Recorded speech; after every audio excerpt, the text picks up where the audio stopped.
Hi, my name's Tim. I'm a fly angler based here in the United Kingdom, London to be specific, and I'm here to do a review of this Orvis's Recon in the 10-foot 3-weight configuration.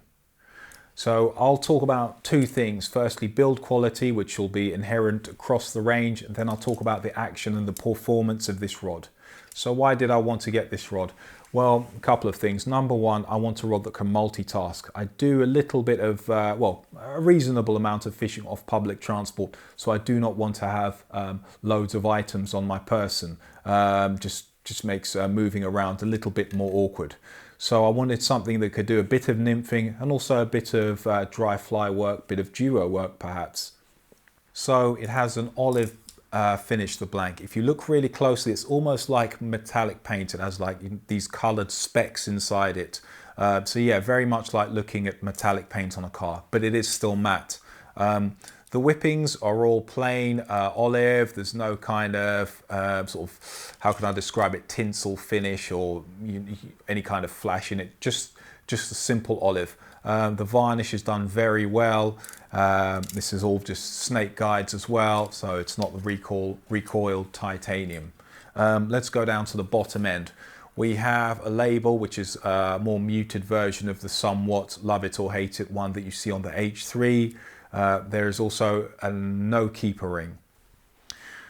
Let's talk about the cork. It's high quality. It is a snub-nosed affair, so slightly, full wells, but slightly more narrow at the top.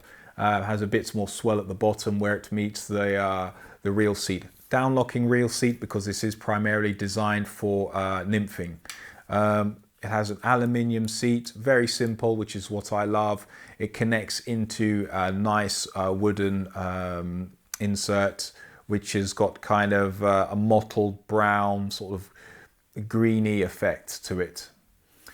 If we go down right to the bottom, the fighting butt has half standard cork. The other half right at the end is the composite, a composite cork / rubber affair.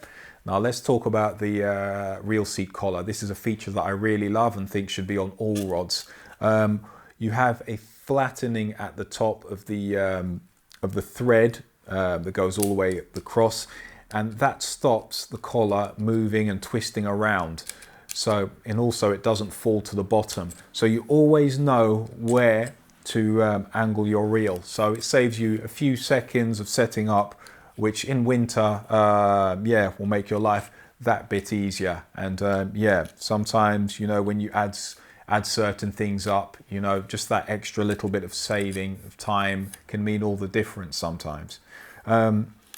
The locking nut, it has a single locking nut, and in between that locking nut, attached to the nut itself is a plastic disc which provides friction that stops it coming undone. And I found if I tighten it up adequately, it doesn't come loose.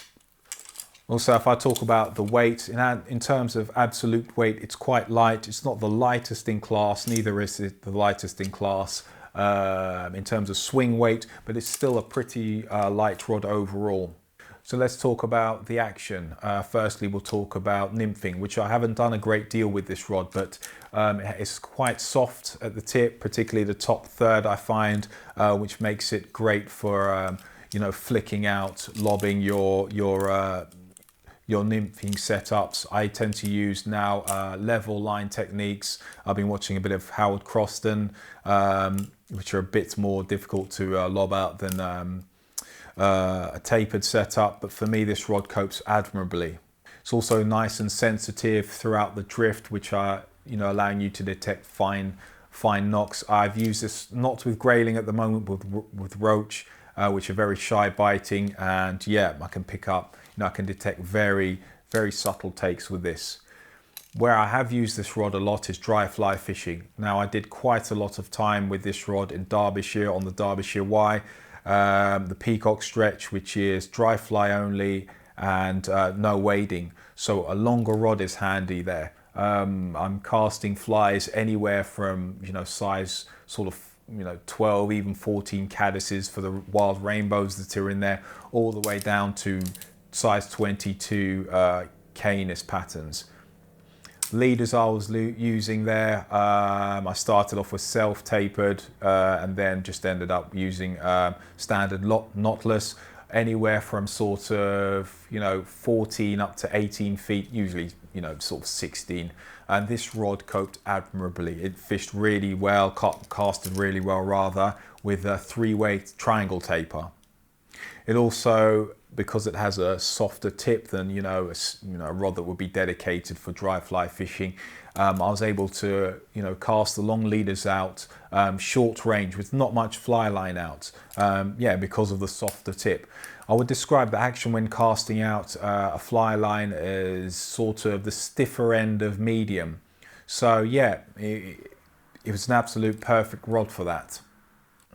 Bear in mind that the river that I was fishing was on the smaller end of the medium scale, and I didn't fish in really heavy wind.